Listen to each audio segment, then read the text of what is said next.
Hi, Koushik. Hi, Siva. Glad to have you here. Glad to be here. Um, Last week, we had the conversation on how to become an architect. And one of the things that we observed was there was a lot of interest in the audience with respect to that specific topic. And another thing I observed was uh, there are a lot of areas which we were not able to get deeper into.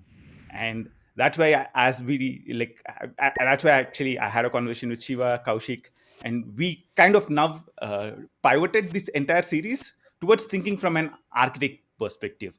So one of the first topics that we are going to talk about today is code reviews. Uh, and one of the things we did last week was asked you for your three takeaways, and we got a lot of takeaways from you as well. So that was very, very interesting. So a lot of people in the last week's video on how to become an architect posted their takeaways. Mahi's takeaways were very interesting. Like an architect should be responsible and play various roles in building a product. And also, like one interesting thing I would want to highlight was the one on code reviews, even in there. So one of the things which we discussed was code reviews should be treated more as a teaching opportunity rather than a fault finding. Um, and the other thing which Shiva focused on extensively was, as a tech lead, your focus should be on team success rather than your own individual contribution to software. So it's great to see all the interaction coming in. Let's get started with today's topic, which is code reviews. Kaushik, do you want to start with sharing a few high level experiences that you have with code reviews over the last few years? Or actually, I think if you look at this space right now, we have three people, maybe 60 years of code review experience in total. So, what are your experiences?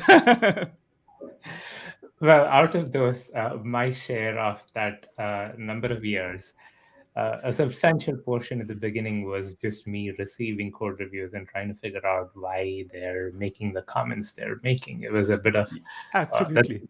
That's a typical learning journey, right? So when I started in the industry, it was me basically I was in a mode of, okay, I'm going to submit a piece of code, and then it's almost like I was seeking approval, both for the code itself and for me as a programmer, because I was a new programmer. It was like uh, my self image of how good a programmer I am depends on the kind of code reviews that I get. So once I get like a minimal set of code reviews, it was like, yeah, feel good about myself as a programmer. But yeah, over time, you get the experience, you get the idea behind code review is not to judge a person, but to judge a piece of code. And it's actually not even to judge a piece of code. It is to make sure that the code is, uh, aligned with the rest of the code base. Make sure that the code is error free, the code has high quality.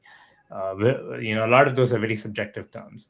So, I learned that as I get into a new team or start working on a new code base, it is just about identifying those common patterns and kind of make a note of those things so that the subsequent changes you make to that code base, you have those things in mind, so you don't get those same code reviews again and again. So it's something to add and something to learn. And I've worked on different code bases where people have conflicting opinions. It's just that it's about what's consistent and what are the standards for that code base that you have to align to. So that's been kind of like my overall experience, going from taking code reviews personally to identifying what the source is. And it's a constant learning journey. I'm still learning, giving code reviews and getting code reviews. Yeah, absolutely. Almost, I think every one of us start with that, getting code reviews and seeing it as a way of judging you as a person. I think that's where we all of us start. Shiva, Yeah, how was your even experience with reviews? I had a very similar experience. Like even I posted on Twitter sometime back, a few years ago. Like I raised a big feature PR, and without any comments, it got approved, yeah, as if it is some kind of a honorary badge. Okay, so because the reason is many times these PR reviews are viewed as some kind of approvals, where number of comments means how many mistakes you made. So this Yeah. is how many people perceive these code review comments. So, but yeah, as Kaushik mentioned, code reviews is not all about gatekeeping changes before pushing it to master or main branch. There is a lot more to it. Yeah. Now, when we see PR reviews, it's not just checking whether code is right. There are a lot more benefits of it. Yeah, and it's not so simple also to do code reviews in the right way. Yeah. Absolutely, absolutely. I think one of the things that we discussed in the last session was the goal of the code reviews is not to find faults with person, but actually help them improve, help add value to the system, add value to people who are involved, and also to add to the best practices. Probably when you actually look at a specific pattern in code, probably you add it to the best practices and the standards so that okay, somebody else might actually not make the same mistake, or it helps people know what are the best practices around that. So I find those would be the three important goals around code reviews. Any other things that you would want to focus on, as a goal when somebody is doing a code review, Shiva? Yeah. So when we say code review, there are various things that we look for in a code review, right? Like first thing is it doing what it is supposed to do? Like we are trying to build a feature, and is the code is doing that or not? That is the primary thing we should look for. Absolutely. And obviously, the very next thing we look for is, are we following the common standard patterns, naming conventions, or usual best practices like closing the resources and all that. But the thing is, all these kind of primitive things like naming standards, coding conventions, all this can be automated. So I don't find it is a good use of people to do those checks manually. The next thing we should be focusing on, which we might not be able to automate totally, is we may follow certain pattern of implementation, like typical three layer architecture, and then we have certain ways of suppose we want to do validation at particular layer, some kind of validations. So there will be some process in any project. So our these new changes are in line with the flow that we agreed upon. Absolutely. Beyond that, there is the most important thing is, it's not just about the meeting the requirement. It is also we need to think about where automated tools might not be able to find out is how are you handling in case of failures? How are you dealing with the slowness? Suppose you are making a API call to some external third party. So what if there is a latency issues? So those kind of things only people we can identify whether it is implemented properly or not. So those aspects needs to be focused than minor naming conventions and then spaces tabs and all those things. Those can be automated. Absolutely, absolutely. I think you are touching upon some of the maintainability aspects. The correctness aspects and the maintainability aspects of code. Right. When I was actually trying to look up, okay, we often talk about NFRs like scalability, maintainability, performance, and things like that. And is there a master list of that? And actually, when I looked it up, uh, there were like 120 such NFRs that you can actually try and achieve. So, uh, that's one of the aspects around code reviews, right? As a code reviewer, you are not only checking the the the correctness aspect of things, whether it's meeting the needs, but you're also looking the non-functional requirement aspects of things. And if I look at that list, it's of 120, and therefore one thing is, it's impossible to be perfect at a code review, right? Code review is not a science, it's more of a art. It would probably have to put a something like a science on this side and art on this side. It would be more nearer to the art rather than science, because you'd want to pick up what are the right things to focus on. Trying to focus on everything, I doubt if you'd be able to do that, right? So, Kaushik, what are the most important 5 or 10 things that you would start? Like, you get a code review today, right? So somebody asks you as an architect today to do a code review of his code, right? What are the 5 most important things? Like, we'll probably get into the details of each one of the coding standards a little later in further discussions, but let's probably focus on the high level, the most important ones right now. Yeah, it's interesting that you brought up the science versus art thing. There is, yes, I totally agree with that. And I also feel like the more a code review item is a science rather than an art, the more the opportunity for us to automate it, right? Absolutely. When it gets closer to art, it becomes subjective, and it's hard to kind of set up systems for it. But if you know that, okay, something is very much science, right? So like code formatting or linting and all that stuff, Yeah, you should, if it's science, then why not use tools for it? It should, it absolutely. should not even come to a code review phase where someone else is taking a look, because code reviews is an expensive process for an organization. Expensive in the sense that it consumes a Absolutely. lot of resources. Someone else is stopping their productive time, right? They're supposed to be coding, they're kind of taking it out of their time and taking a look at your code. So you need to interrupt them only when it's absolutely necessary. But Mm. yeah, as far as the art is concerned, there are a bunch of things which you really cannot automate, at least not very reliably. Right. There are things which you normally assign as code quality, like for example, how readable code is. Our code is meant to be read more than it's meant to be executed, right? Otherwise we would all be Absolutely. coding in machine language. So readability and maintainability is like the primary thing that I look at. Like that's literally the first thing I look at. How readable is the code? Absolutely. How good the Absolutely. variable names are? How maintainable it is? Is it like, if I were to make changes to the code, or if I have to refactor the code later, is it going to be a pain, or is it going to be easier, right? Does Yeah. somebody come and look at the code and know what it's doing, right? That would be the very first thing. The next thing is, it's kind of like a general thing that I tell most of the people that I work with, like my team members, is uh, leave the code in a better shape than it was when you started working on it, right? It shouldn't be in Yeah. a, you don't make the situation worse, right? The Always Boy make. Scout rule.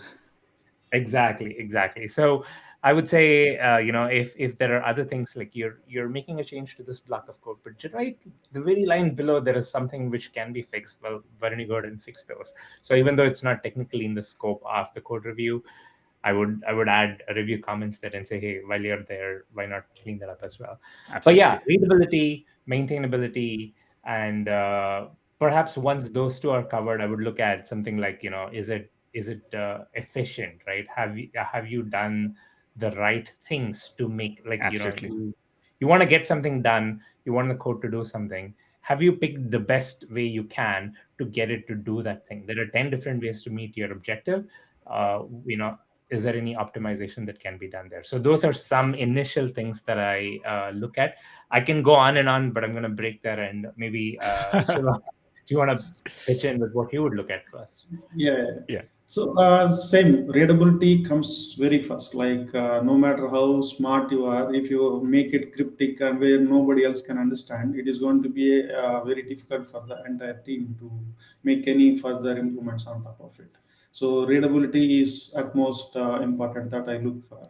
And the next thing is actually this is something that I learned from my tech lead. A while ago, I was working in a different company, and one thing that I learned there, once I complete a PR, and my team lead used to ask me, okay, deploy it in a dev or any environment and try out this feature. And looking at the log files, are you able to figure out what went well and what operations happened? And also simulate some error scenario, failure scenario, and then looking at the logs, see whether you can figure out what went wrong. This is very important when you put your application in production and somebody else has to maintain it. So unless you do that job right, you don't realize the importance of logging. Like you implement it and based on your testing scenario, it worked fine. But once you put it in the production right, there when something goes wrong, if there is no logging or anything, it is very difficult to see fix what is going wrong.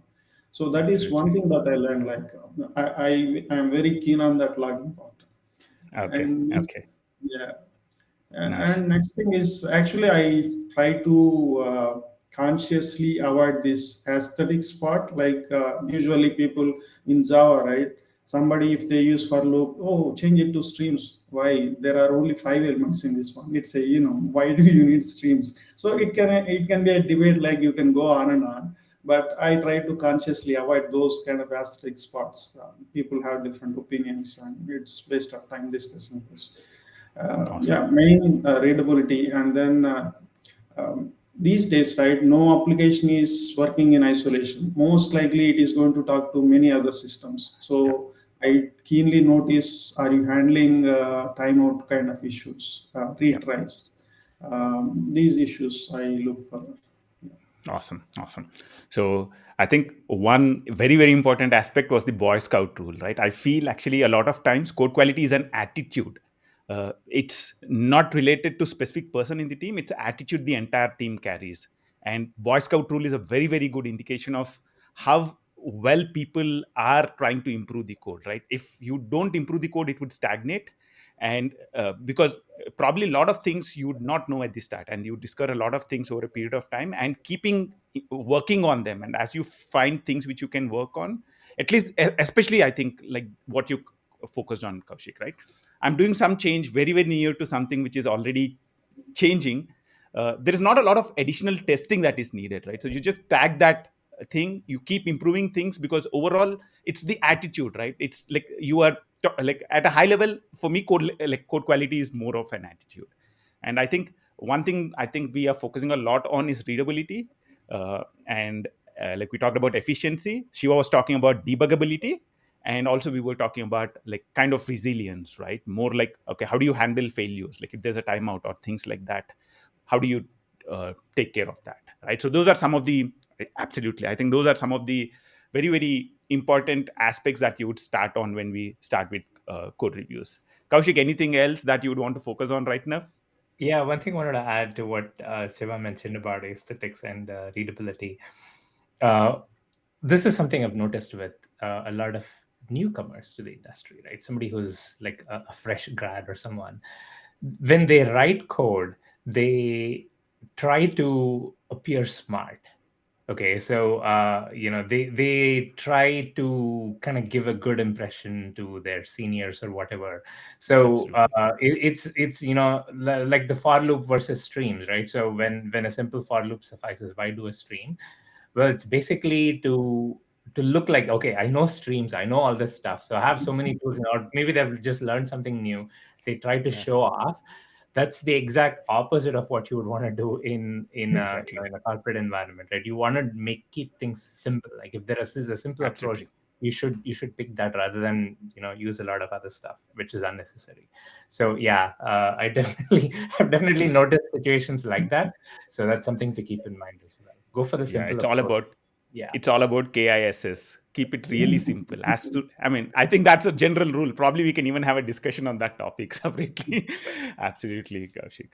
And like I remember a few of the times where, like in college, this was like a lot of, like I was working on a project, and like we were using C, and uh, one of like I was also guilty of the same mistake. I used pointers unnecessarily.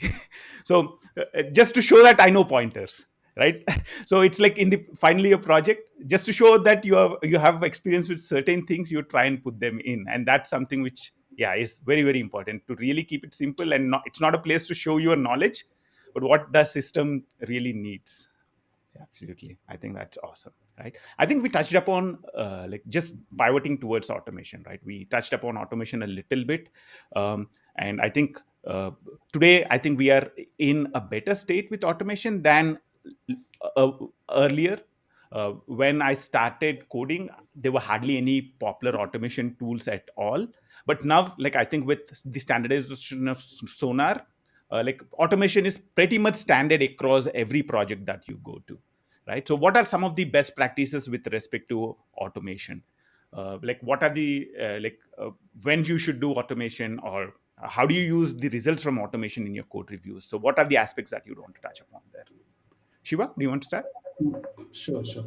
So as most of the people know, Sonar is one tool that most of the organization use, and it covers a lot of ground already, like naming conventions and any usual bad practices and all that. But the thing is, the total set of rules it has, it's kind of a bit overwhelming. At times, if you go try to please every rule that is already configured by default, it's going to take a long time to implement any feature. So Absolutely. usually, we need to take that default set and then fine tune some of the things we may need to ignore, some things, new rules you need to configure. So in few of the organizations that I worked, they have their own set of rule sets, and most of the times, because it is kind of on top of check style and PMD, find bugs, all these tools, so it covers most of the ground. In addition to that, recently I came across this Google Java format tool, and you don't have to manually change code to adhere to the check style guidelines. Just it will Absolutely. do auto format.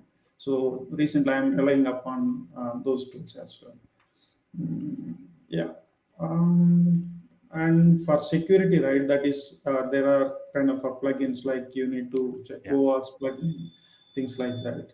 And also Sonar, I think to some extent it also point out if there are any hotspot issues regarding security. If you are using some older cryptography algorithms, things like that, it also points out. So it covers a lot of ground already, Sonar. Yeah, most of the times these are the tools I use. Okay. Mm. Okay. So I think Sonar, like I've played with something called Fortify, which actually does a security analysis on the code base, much deeper than what Sonar does. And like there are alternatives for Fortify as well. I'm not really sure, but there are other alternatives, which I remember, check marks or something like that. And Kaushik, do you have anything to add there? Yeah, in addition to Sonar, I can also talk about the JavaScript side of things because I had some Mm, experience there. We use ESLint and absolutely. TSLint often. So ESLint is for the JavaScript side of things. TSLint is for the TypeScript side of things. And again, it comes with a bunch of rules. I think ESLint has around like 200 to 300 rules. It's insane. But it is very much opinionated, right? When you start out using one of those things, and that's true even for Sonar. When you start out, it Absolutely. has its opinions about what it needs to do so that you don't have to configure every one of those. But you will have to kind of tailor it to whatever you already have in the code base, because you don't want to have, like, let's say you've made some decisions in your code and you're bringing in Sonar. You don't want to change everything so that Sonar is happy. Instead, you kind of Yeah. tweak Sonar at the beginning so that Yeah. your best practice, or what you consider as best practice, is what Sonar thinks is the right thing to do, and then you can tweak it. Absolutely, absolutely, absolutely. I think, yeah, you're making a very important point there. Like when you start off the project is when you would want to start putting all the automation in. It's not like introducing it at a later point in time will bring in a lot more additional complexity which you might not want to handle. If I'm introducing Sonar the first day when I'm actually building my first vertical slice of the application, that would ensure that my vertical slice is following the standards, and thereafter every piece of code can be checked as part of our continuous integration.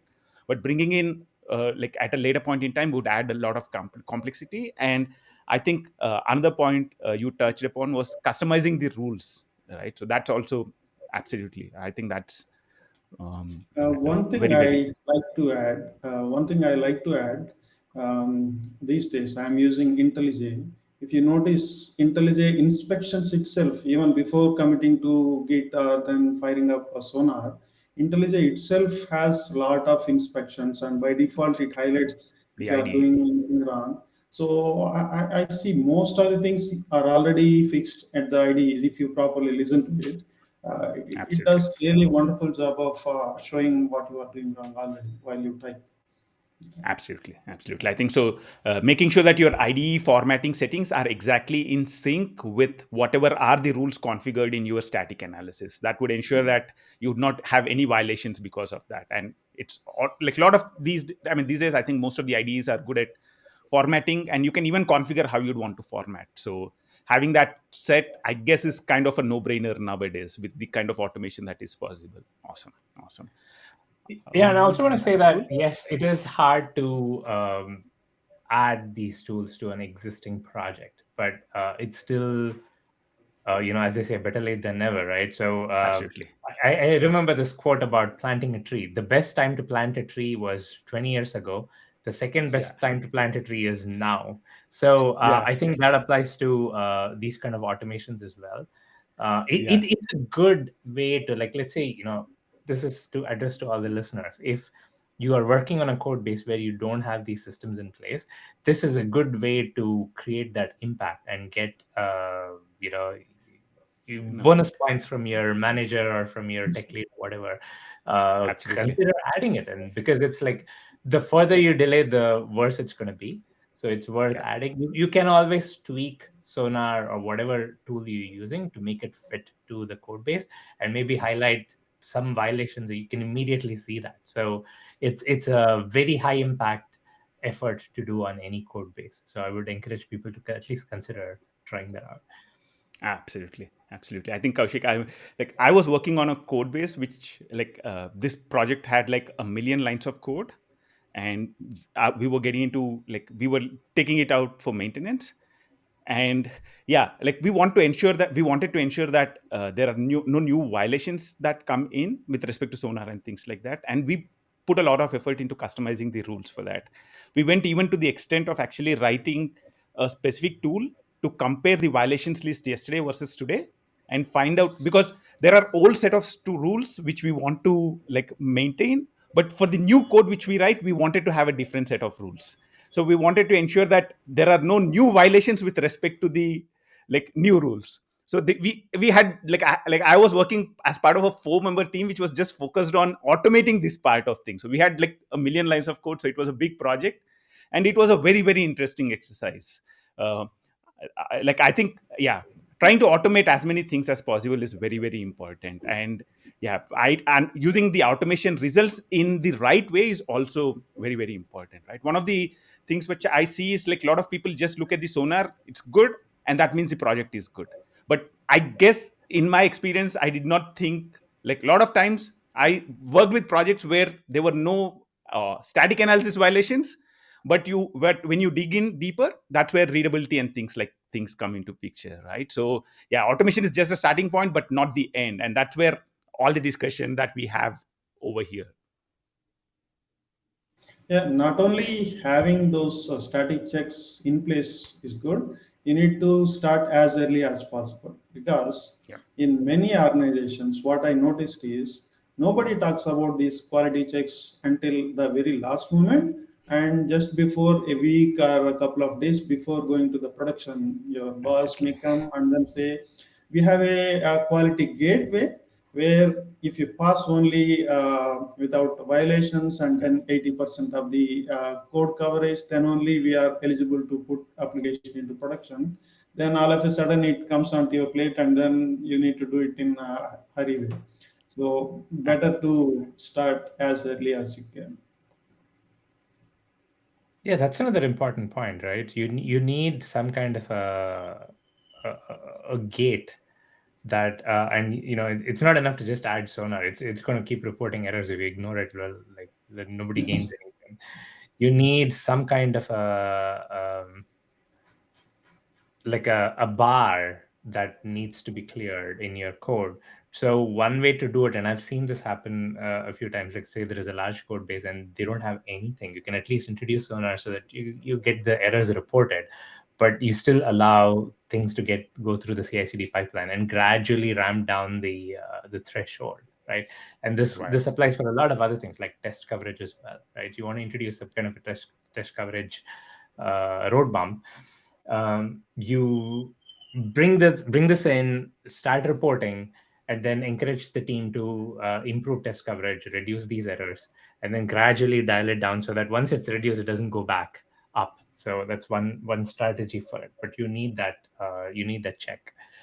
Absolutely, absolutely. I think quality gates have a big role to play, especially with projects which don't meet that standard. And I guess they have a role to play in new projects as well, to make sure that there are no violations at all. But yeah, to keep the violations as low as possible in existing projects also, they play a role. I'll actually bring in one question which was related to this. Actually, what we were trying to do is to actually get a few questions from audience as well on this specific aspects related to code reviews. And one of the one of the questions which Vivek asked was, how can rules be added to static code analysis tools like Sonar? Like Sonar provides a way to customize the rules, but you can also add rules that are specific to your project to Sonar as well, right? Do you have any experiences with that? I Mm, haven't done that, yeah. no. No. So when it comes to static code analysis tools, whatever is there out of the box, that covers almost most of the things. And Okay. I never actually get a need to create my own rule. Okay. Okay. Perfect. Let's move on to probably unit testing. Like one of the things that I have experienced, like whenever I start a code review, like I found starting with the JUnit test for the most complex class which is present in there is one of the best starting points to identify how good a specific project is. Uh, do you want to share any experiences related with reviewing unit tests and the role they play? So, do you mean when somebody writes a PR, do you check for tests as well, or What I meant was like, yeah, exactly. So as part of your code review, like I found in addition to looking at like complexity, readability, and things like that, also looking at unit tests gave me a good starting point because it kind of gives me an idea about what are the dependencies that are there for a specific class, and also if somebody is able to write a unit test well, I have a feeling they'll be able to write code well. Is that something you see as well?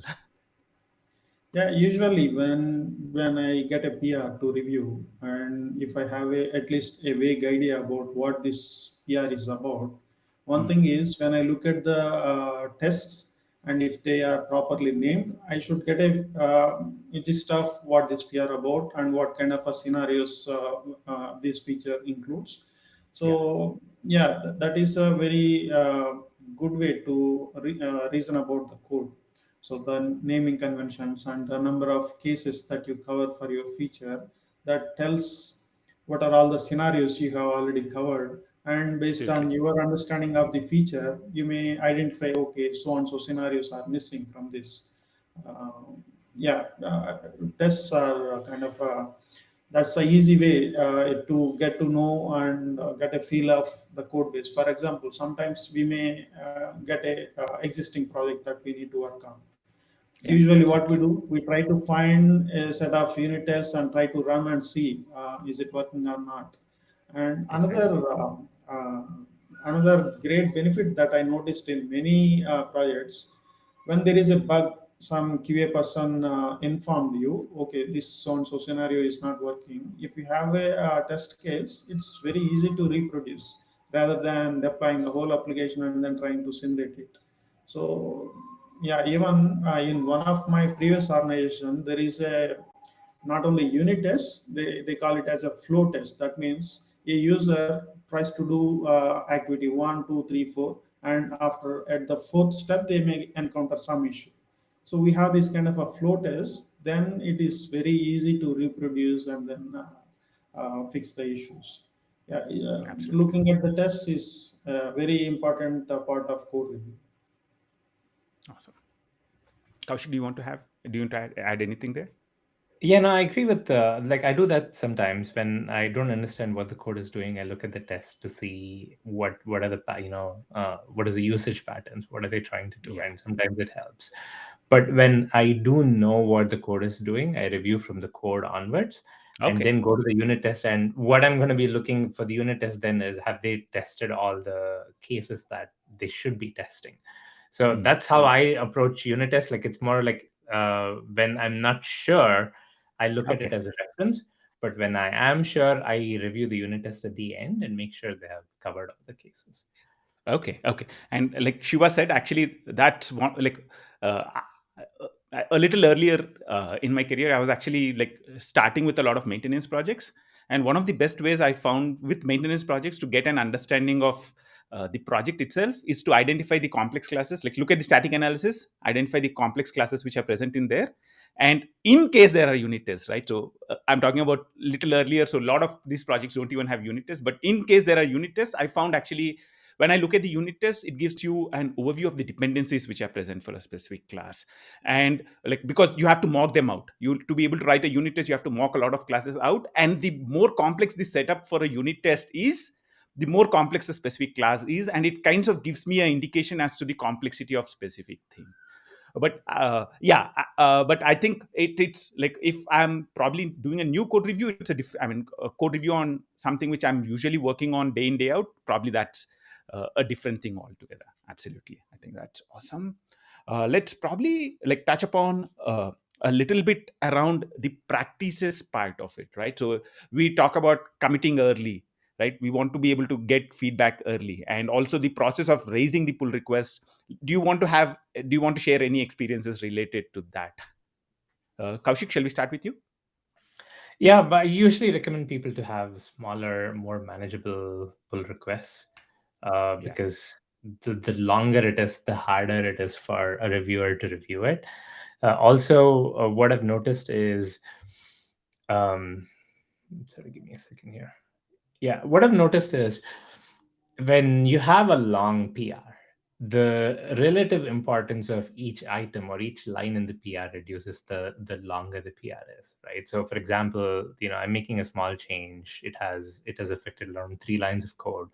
The reviewer is probably more motivated to make sure that they look at each line, and if any one of those lines or any approach is not in alignment with what they think is right, they provide a comment and they provide a feedback. But when you have a larger PR, what ends up happening is the reviewer is going to be like, yeah, this is too much. They wouldn't go for smaller problems.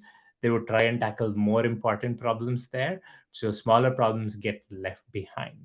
So I think that might adversely affect the quality of the code as a result, right? So let's say Absolutely. somebody submits I don't know, 200-line PR. A reviewer would ignore some of the minor things because there's so much to review, versus if that Absolutely. same 200-line PR were 200-line PRs, they would have probably caught smaller issues. So you might look at that Absolutely. and go, well, no, if I put a larger PR, I'm going to get lesser comments, but then in the end your code quality suffers as a result. So there are a lot Absolutely. of reasons to have smaller changes. Commit often, commit small changes, and Yeah. submit smaller PRs, so that the review quality and the code quality itself is better as a result. Absolutely. And also it's faster to fix because it's still in your mind. It's not some code which you wrote 10, 15 days back. Mm. It's code you wrote yesterday. So the earlier you get the feedback, the faster it is. Shiva, you want to add anything there? Shiva, you're on mute. Yeah, definitely. Whenever there is a possibility to create a small PR, that is the best thing to do. But at times, it may not be always possible. The reason being, suppose you are working on a feature which is a bit complex, and you can still break it down. But what I notice when you break it down, you may end up asking the same person to review all your subsequent PRs related to that specific PR.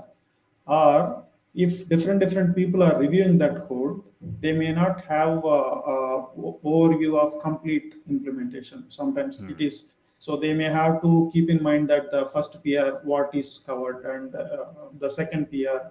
So it all has to come together and work wholesome, right? It Absolutely. is kind of a difficult, but we need to try break it down and make each PR as a independent unit. And yeah, finding the right balance is kind of a bit difficult, but we need to go for it. But Ab- as Kaushik said, if it is kind of a beyond 300 lines, 200 lines, it's highly probably, even if I have to review, I'll focus on major ones because there are too many changes. I ignore minor things and then only look for major issues. Yeah, Absolutely. definitely have to go for smaller PRs, but I still don't have a definitive answer. Like, how do you deal with complex PRs? Exactly. So we try as much as possible to break it down and make it as small as possible, and keep your PR size small so that you get the best possible results from code review.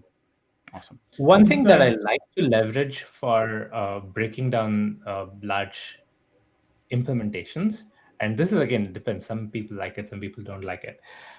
I'm okay to check in something which is not in the execution path. into the code. So let's say I'm building a large implementation. Right. I'm adding a bunch of classes, adding a bunch of methods, and nobody's going to call them. I'm okay with adding that in to the PR, and that's how you break it down, right? Otherwise, if something is being executed, it has to be complete. So Yeah.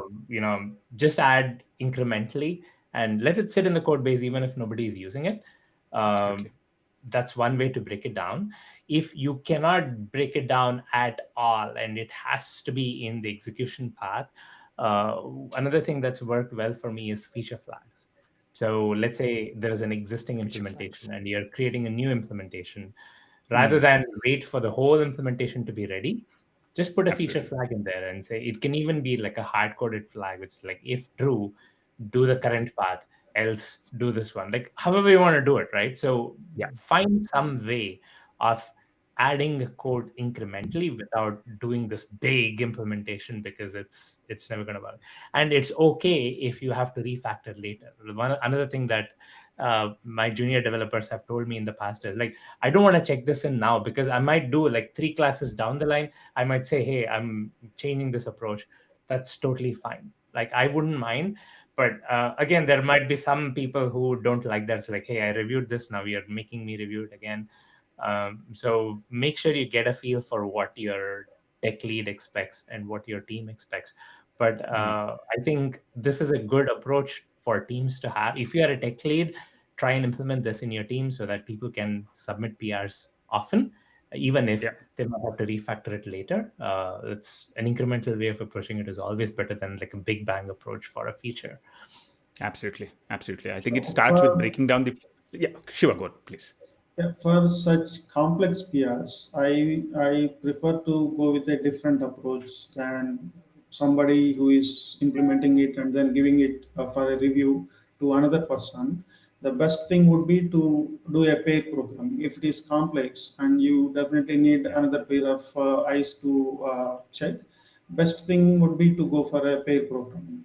So That's a there, perfect not only segue. you, Actually, yeah. I wanted to move to pair programming next, and you're already bringing it in. Absolutely. So it's like you have context with other person, and it is. I find especially for complex Yeah. stories, pair programming is the best thing. And but I don't prefer pair programming for simpler stories. It is going to be like Okay. somebody sitting next to you saying always yes, yes, yes, correct, correct. So I prefer definitely love to pair program on complex stories. And if Okay. in many organizations, right, this is not a culture, they don't do paid programming. At least in that case, raising a PR and then let other person figure out what is going on. Best thing would be to have a call, and then you can go through what you implemented, and you can Yeah. give a bit of context so that they don't have to figure out from the code what exactly you have implemented. That is another easier way to review complex PRs. Absolutely. I think there was a question also on LinkedIn which said, "What is the best position, like best option for code review according to you all? Is it a video call or is it just based on comments on pull request?" I guess it's a balance depending on how complex it is. Right? You don't want to have a video call each time, but for certain important parts, like if something is complex, you might want to go with a video call. Kaushik. I'm curious to hear some more about your thoughts on pair programming, Shiva, because honestly, it hasn't worked so well for me. I have tried it Okay. both for myself and for developers who have reported to me in the past. And overall, the experience has always been, yeah, you spend some time thinking about a solution and all that stuff, and then once you're done with that initial planning, you just go to your desks and code. I don't know if it's just happened Yeah, to be that way, but yeah, pair programming has traditionally not worked so well for me. But to answer that specific question about like what form code reviews should take, I generally avoid calls if things can be done in the PR itself, because you have documentation, right? When you write comments in a PR, it is there for others to read. But what you do in a Zoom call is lost, right? So people who are looking at it later won't know why a certain decision was made. It's, having that as a comment in a PR is helpful for someone else as well. The times when I would go to a Zoom call is when there is somebody who's trying to onboard to a team and they have no idea what they're doing. There is a lot of gap there. So just teaching that person, I would Yeah. hop on a Zoom call and tell them, hey, here's how we do things, kind of give them the lay of the land. But once a team is established and it's going, like I usually recommend, hey, put the comment in the, even if you did a Zoom call, just put a Yeah. comment in the PR saying why you did it so that it's there for others to read later. With respect to your questions on pair programming, Koushik, I found, like just like Shiva said, I found it really, really useful when onboarding something on somebody new into the team. So actually, I find it really, really useful when I can sit with them and kind of help them get started with a lot of things at the start. So I would actually even go ahead and assign a pair programmer, one of the experts in the team as a pair programmer to somebody who's coming in new in the beginning to get somebody to get started off. I found it very, very useful because there are a lot of minor things and those all get solved. And the other place where I found it really, really useful was when I was actually setting up a vertical slice, or like technically, if I'm doing something really, really new, introducing a new framework or things like that. Like that's one place I found. And also the second place was like we had this, for example, like we had a REST API framework, and this framework was used. So like you have Spring Boot, and on top of it we build our own custom framework, and on top of it is where people write their REST APIs. So we had this standard framework which is used in the enterprise, and whenever I wanted to refactor this standard framework, we used to go for pair programming. So there were other couple of other good guys, really, really good guys. So instead of actually going for pull request and all that kind of things, we kind of schedule a 2-hour meeting every like week, because that was the crux of what we were doing at that particular point in time. So we were focusing on that framework. So we said, okay, every Friday afternoon, 2 hours, we would schedule 2 hours just to sit on and review and improve whatever we can. And this ensured that all the three people who were actually working in three different teams were there. We are making a change to the framework. So it was like not pair programming, it was maybe a three-way thing. So yeah, it was like but it helped in like, but again, the same, I mean, I don't want to use pair programming when something is really simple, straightforward, and things like that. So it's only when there is a little bit of complexity associated with it. Yeah, I can see value in it for somebody who's new.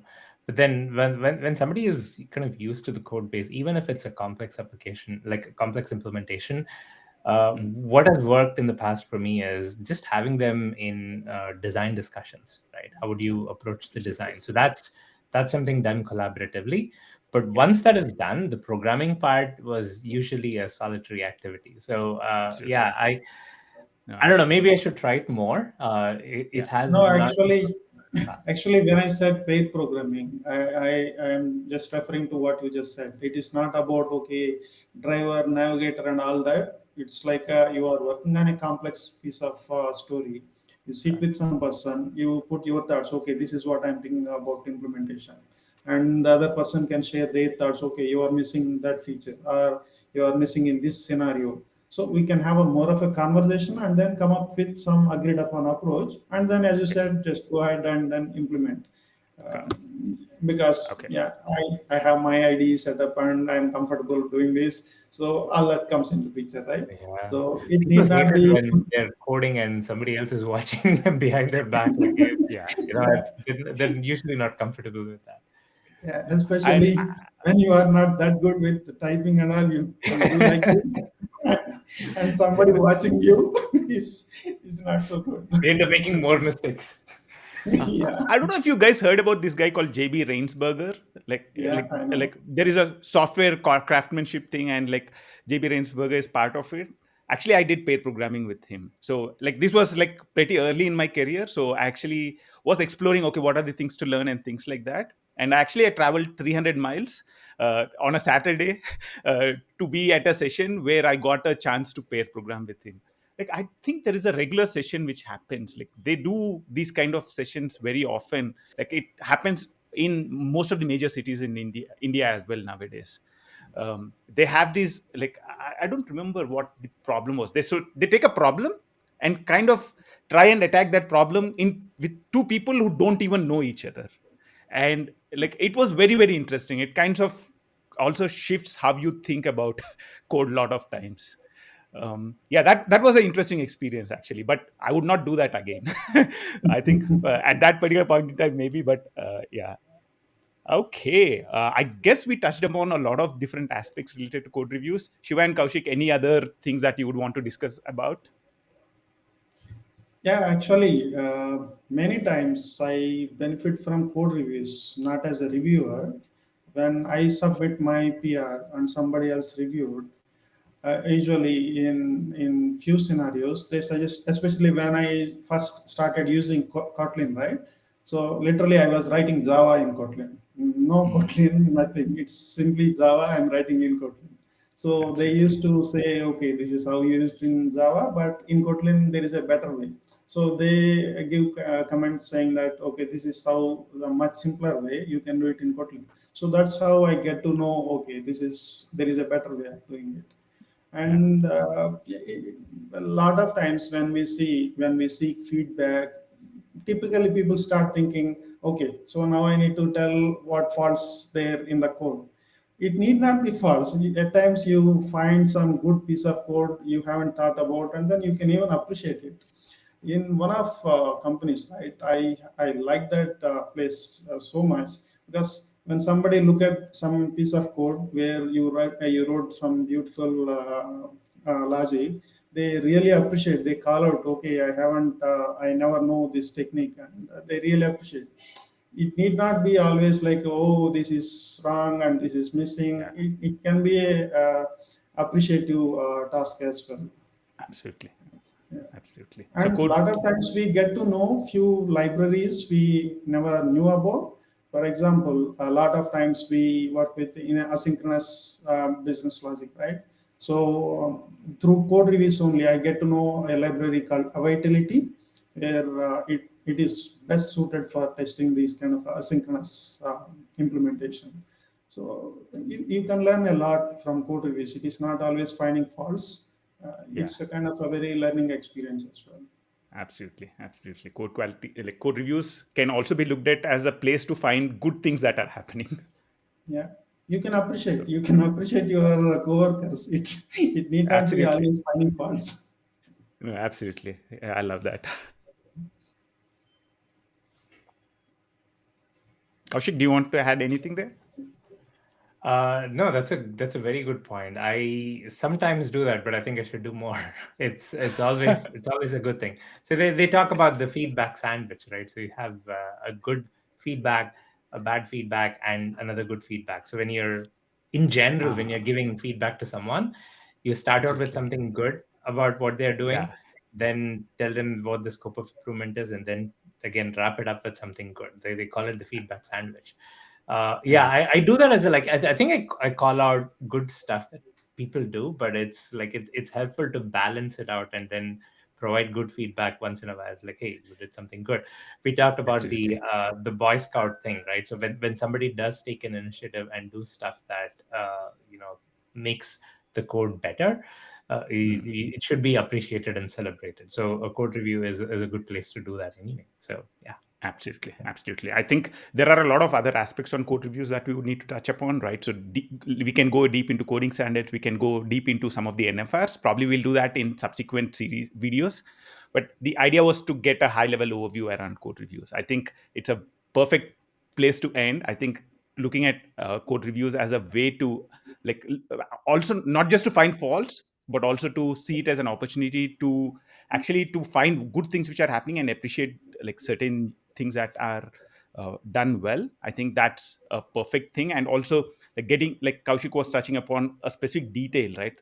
When it comes to code reviews, giving the feedback in the right way, right? Whatever comment you put in your PR, making sure that it's not just criticizing, but it's more of a like it has it is put in the right way, right? Not as a fault finding, but a way to improve the system kind of a thing, right? Not addressed at the person, but more at the approach kind of a thing. Awesome. Thanks a lot, Shiva and Kaushik. Glad to have you here and looking forward to more discussions during the next few weeks. Yeah, thank you, Thanks, Ranga. Ranga. Thank you. Watching this video is a great first step. How do you remember what you have learned in this video for a long time? Pause, review, and write down the 3 most important takeaways from this video and post them in the comments. What's more, 5 lucky winners win free access to one of our amazing courses. So pause, post the comment, and continue. And do not forget to subscribe. Go ahead. I'm waiting. Thank you. Keep learning every day. Keep learning in 28 minutes.